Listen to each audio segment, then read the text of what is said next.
Assalamualaikum warahmatullahi wabarakatuh. Kembali lagi di Rumah Belajar Bersama. Pada video kali ini kita akan membahas tema 1, pembelajaran 5 dan 6, kelas 6 SD. Yang akan kita bahas pada video kali ini untuk pembelajaran 5 yaitu mata pelajaran IPS dan SBDP. Untuk mata pelajaran IPS, kita akan membahas tentang pemanfaatan kondisi geografis di Asia Tenggara. Setiap negara di Asia Tenggara memiliki kondisi geografis yang beragam. Keberagaman kondisi geografis tersebut dimanfaatkan oleh masyarakat sekitar untuk berbagai aktivitas sebagai berikut. Yang pertama, negara Indonesia. Dataran rendah yang luas dimanfaatkan sebagai lahan pertanian dan perkebunan yang menghasilkan padi, sayuran, dan karet. Potensi hutan Indonesia menghasilkan rotan dan kayu jati yang dimanfaatkan sebagai bahan mebel. Ada pula getah yang dihasilkan dari pohon karet. Perairan dimanfaatkan untuk diambil hasil lautnya seperti ikan, rumput laut, dan garam. Selanjutnya, pantai-pantai di Indonesia dimanfaatkan sebagai tempat wisata. Indonesia juga menyimpan banyak sumber daya alam, misalnya hasil tambang. Hasil tambang seperti batu bara, minyak bumi, dan gas alam dapat dimanfaatkan sebagai sumber energi. Kita lanjutkan ke negara kedua, yaitu Malaysia. Sebagian kondisi geografis Malaysia adalah hutan yang luas. Hasil hutan seperti kayu menjadi komoditas ekspor. Sepanjang pantai barat dari Perak hingga Negeri Sembilan dimanfaatkan sebagai lahan pertambangan, seperti kilang minyak di Kuala Trengganu dan timah di Perak. Malaysia juga memiliki perkebunan luas yang menghasilkan karet. Hal ini membuat Malaysia menjadi penghasil karet terbesar di dunia. Selanjutnya, negara ketiga, Singapura. Kondisi geografis Singapura menyebabkan negara tersebut tidak memiliki sumber daya alam. Usaha pertanian dilakukan secara hidroponik, akan tetapi beberapa wilayah dimanfaatkan sebagai lahan unggas. Kita lanjutkan ke negara Thailand. Kegiatan pertanian banyak dilakukan sepanjang sungai Chao Phraya.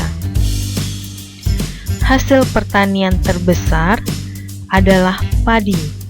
Bahkan, Thailand dijuluki sebagai lumbung padi utama di Asia Tenggara. Selain hasil pertanian, ada pula hasil pertambangan seperti timah, timbel, seng, dan mangan yang banyak dijumpai di semenanjung Thailand. Sungai Mekong dan Chao Phraya, Selat Malaka, dan Teluk Siam dimanfaatkan penduduk untuk kegiatan penangkapan ikan. Selanjutnya, negara Filipina.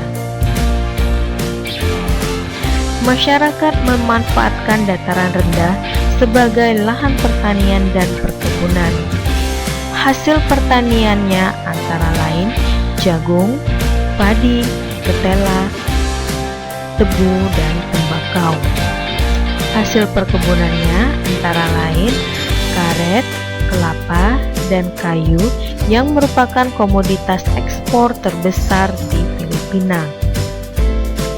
Sedangkan kondisi geografis di wilayah Luzon dimanfaatkan sebagai pertambangan emas. kita lanjutkan ke negara Laos. Dataran rendah Vientiane dimanfaatkan sebagai lahan pertanian padi, jagung, dan tembakau. Sumber perikanan terpusat di Sungai Mekong yang menghasilkan ikan karper dan ikan perch. Kemudian kita lanjutkan ke negara Brunei Darussalam. Sebagian besar bentang alam Brunei menyimpan minyak bumi dan gas alam yang menyumbang 40% pendapatan negara. Minyak bumi dan gas alam terbesar di wilayah Miri dan Kuala Belair. Dataran rendah dimanfaatkan penduduk sebagai lahan pertanian yang menghasilkan padi, kelapa, lada, dan buah-buahan. Selanjutnya kita lanjut ke negara Myanmar. Beberapa wilayah di Myanmar menghasilkan sumber daya alam yang beragam, seperti lembah sungai Sitang menghasilkan tembakau, Plato San menghasilkan teh dan sayuran banyak dihasilkan di Arakan Yoma. Wilayah Tenas Sering dimanfaatkan untuk wilayah pertambangan yang menghasilkan timah. Kita lanjut ke negara Vietnam.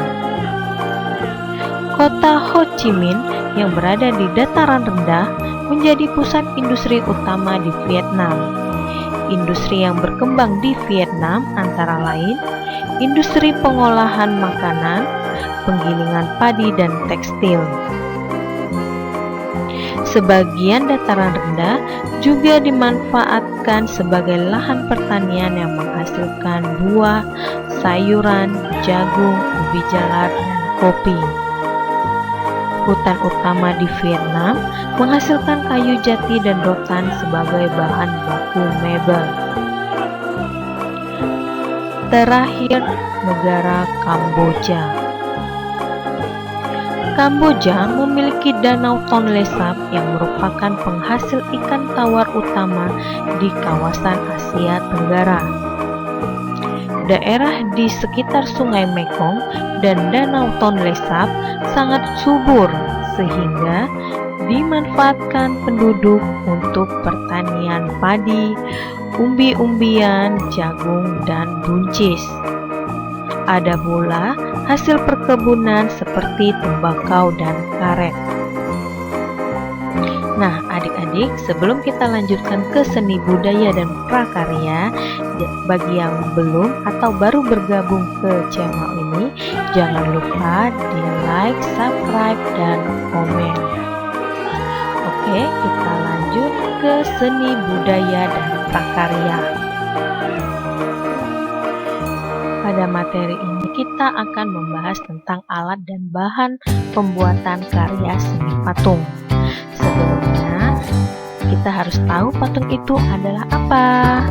Nah, jadi patung adalah karya seni 3 dimensi yang meniru bentuk manusia, hewan, tumbuhan, atau benda yang dibuat menggunakan teknik tertentu.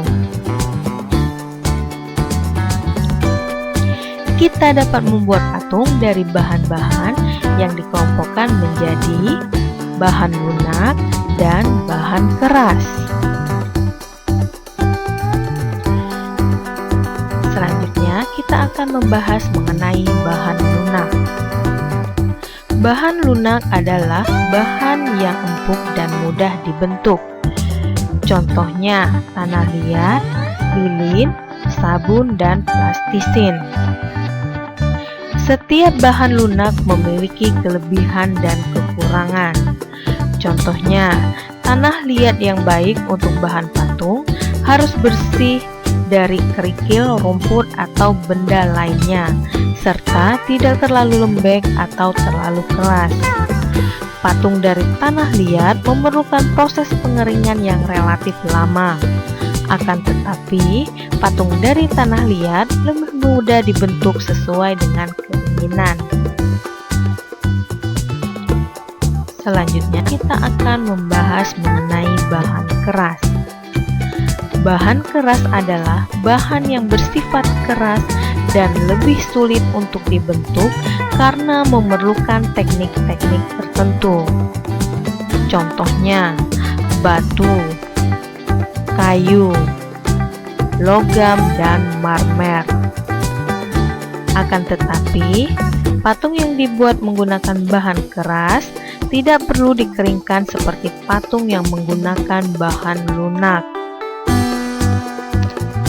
Nah, selanjutnya, selain dari bahan-bahannya, alat-alat yang digunakan untuk membuat patung juga disesuaikan dengan jenis bahan yang digunakan.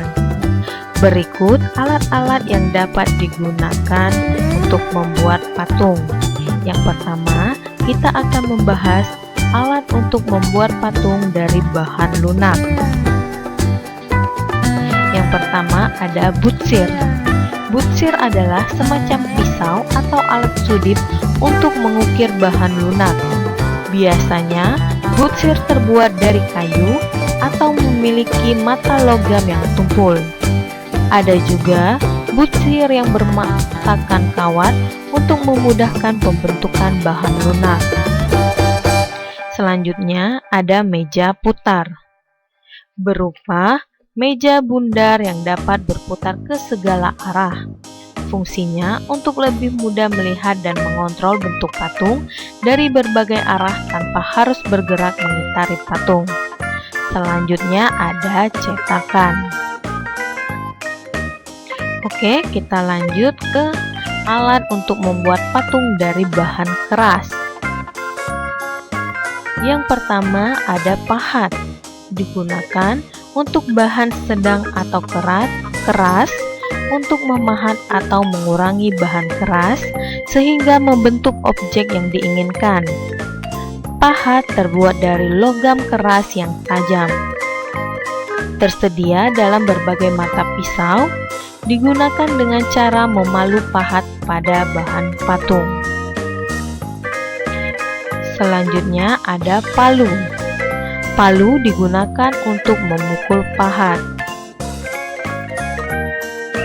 Kemudian ada alat las.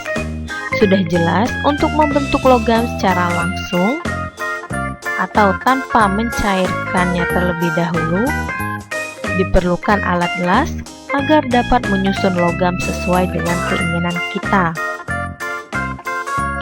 Selanjutnya ada tang. Ketika membuat patung yang memerlukan rangka kawat, maka alat ini sangat dibutuhkan untuk membengkokkan dan meluruskan kawat sesuai dengan rancangan yang diinginkan. Terakhir ada amplas. Amplas digunakan untuk membuat permukaan patung menjadi licin dan lebih rapi. Nah, untuk kalian ketahui, patung memiliki beberapa fungsi. Yang pertama, patung dekorasi, berfungsi untuk memperindah suatu ruangan atau lingkungan eksterior.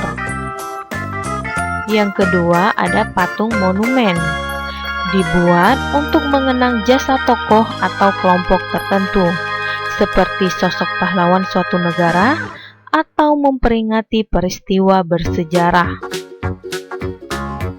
Selanjutnya, fungsi patung sebagai patung kerajinan, merupakan patung yang dirancang untuk memenuhi kebutuhan pasar sehingga dapat diminati untuk dibeli berdasarkan berbagai kebutuhan umum yang tidak spesifik. Selanjutnya ada patung arsitektur, dibuat untuk menunjang atau melengkapi konstruksi suatu bangunan sehingga lebih terpadu dan harmonis dengan desain arsitektur yang telah dirancang. Selanjutnya ada patung seni. Patung seni atau seni murni dibuat hanya untuk kepentingan estetis dan dapat menjadi eksperimental bentuknya. Terakhir ada patung religi. Bagi beberapa agama dan kepercayaan, patung memiliki unsur dan makna religius dan digunakan sebagai sarana beribadah. Yuk kita lanjutkan ke pembelajaran 6 pada mata pelajaran Bahasa Indonesia dan PPKN. Pada pelajaran Bahasa Indonesia, kita masih membahas tentang ide pokok dan simpulan dari teks laporan hasil pengamatan. Ayo, sebelumnya kalian ingat kembali yang dimaksud dengan ide pokok dan laporan, ide pokok dan simpulan. Nah, untuk teks laporan memuat informasi umum dan informasi khusus. Informasi-informasi tersebut dapat ditemukan dengan membaca secara utuh dan seksama. Dalam teks laporan juga terdapat ide pokok dan juga simpulan. Kemudian kita lanjutkan ke mata pelajaran PPKN. Di sini kita akan membahas penerapan sila ketiga dalam kehidupan sehari-hari. Nah, kalian pasti tentu tahu kan bunyi dari sila ketiga. Sila ketiga berbunyi Persatuan Indonesia. Pada video sebelumnya, kalian telah mengetahui makna dan nilai-nilai yang terkandung di dalam sila ketiga Pancasila.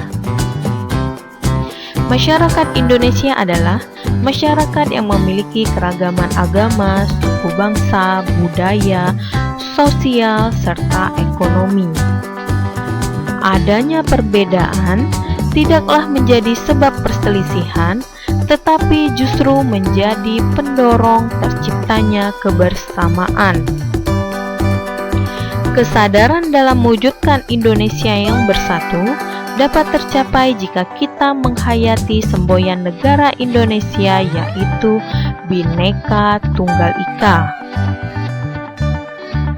Nah, salah satu pengalaman sila ketiga Pancasila adalah melakukan kerjasama atau gotong royong.